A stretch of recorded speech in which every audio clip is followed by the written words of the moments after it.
partly because I I'm a believe shark attack, bitch. You ever seen one in the summer? It's getting dark, mark the coordinates, cause here I come to rip and track the shreds until it motherfucking slumbers. Now that I'm fed, I'm done to bring the thunder, cut the strings and beat the drummer. Hey guys, welcome to Thoughts from a Balcony, Volume 1, Why Good Things Are Hard. I'm losing daylight pretty fast here, so I'm going to try to make it relatively quick.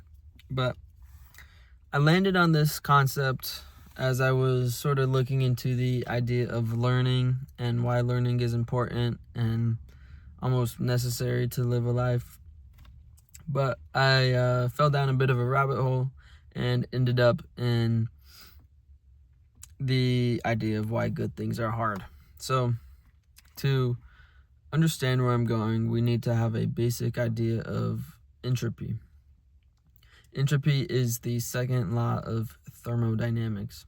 If you want a solid, in-depth video understanding of what it is, there's this awesome video by Veritasium. I'll link it in the description. He goes into the how it was first discovered, why it's going to lead to the heat death of our universe, some really cool stuff. And we don't need that much of a understanding for where I'm going with it. So I'll just give us the basics here. So like I said, the second law of thermodynamics, and it explains why any physical chemical process occurs in one direction and not in the other direction. For example, it explains why ice cubes melt in a warm room.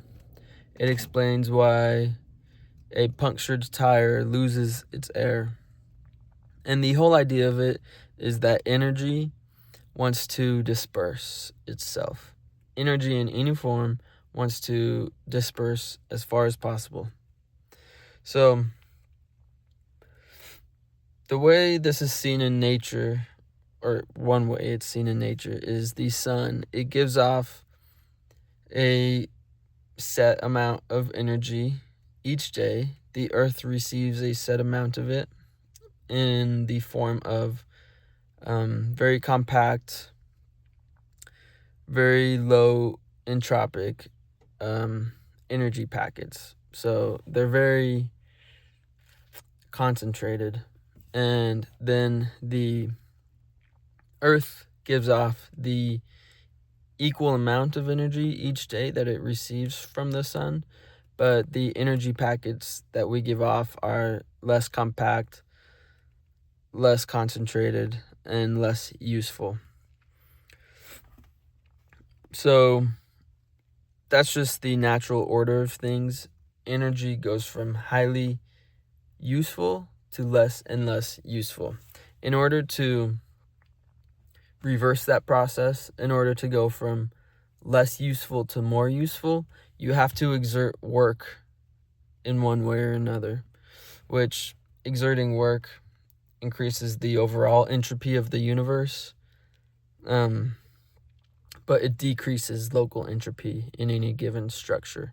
So what that means is, say you want to build a car.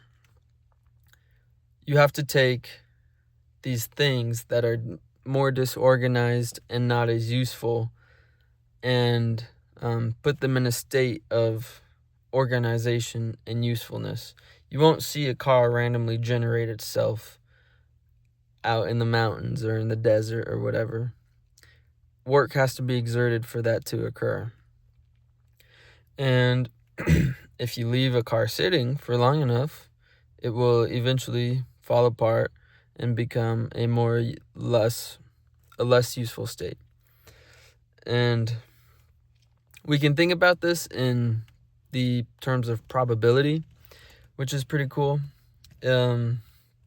Just think about any given set of particles.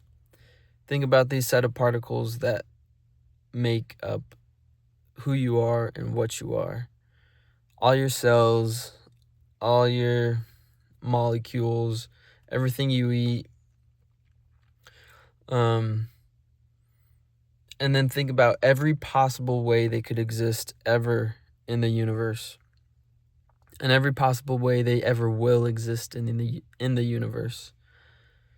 Of all of those nearly infinite states for that set of particles to exist, the fact that they exist in such a way that creates you, this animated live being, even for just a short amount of time, the fact that they ever organize themselves in such a way that now you are here is just highly unlikely. It's not probable for that set of particles to exist in this structure at all. It is so unlikely. So it's just that's entropy. It's more likely for this set of particles to exist in a disorganized, useless state. I mean, think about how much more complex we are than what this set of particles will be in 50 billion years. All our organs and the value, the knowledge that's encoded in our brains and our veins and everything is just, it's so unlikely. We're just unlikely. So that's why good things are hard, because they're not likely to exist. You're not going to just end up with $1 million in front of you by sitting in your bed and doing nothing.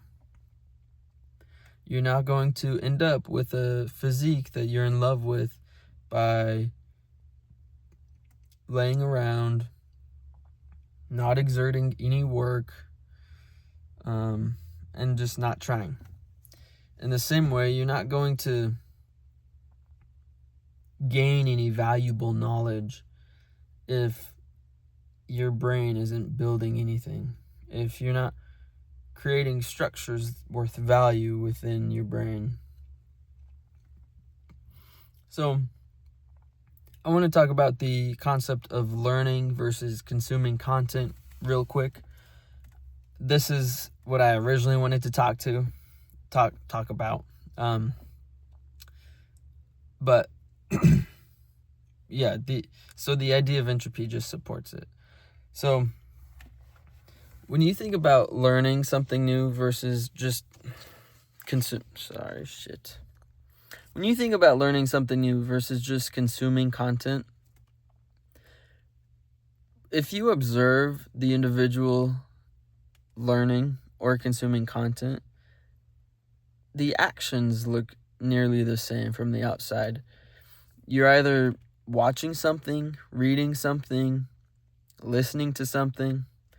I mean, that's about it. But what matters is the content and what's going on up here while you're doing it. So when you're consuming your favorite content, like a reality TV, you're in a passive state cognitively. All you're doing is sort of browsing through structures that already exist within your brain and using them to understand what you're watching. You're not choosing what to focus on, and you're not building new structures in your brain. We all learned how to speak our language long ago. That was a learning process, but we're done with that process, unless you're trying to learn a new language. And we all learned what the concept of a human is, human relationships.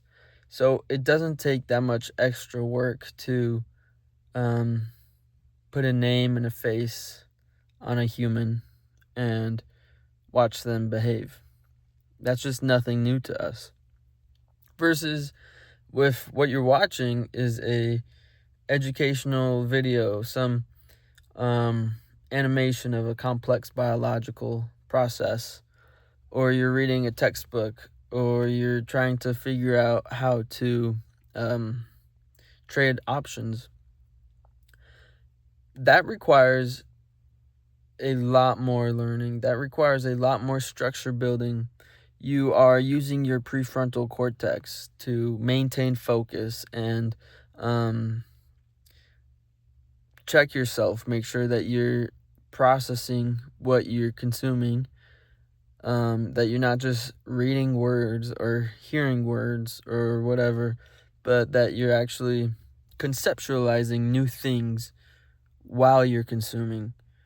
Your brain is in a state of construction versus just in a passive state of use when consuming. So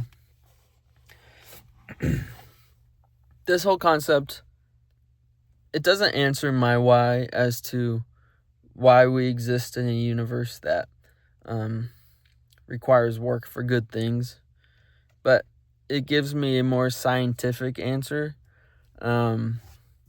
Why does entropy exist? I don't know, but now that I know it does, now that I know the second law of thermodynamics, I can see it's like, oh yeah, good things are gonna be hard because they're not probable. If you want a super powerful car, for example, that takes great minds, great engineering, and a lot of work. So it's going to be worth a lot of money. Versus if all you want to do is get from point A to point B, walk. That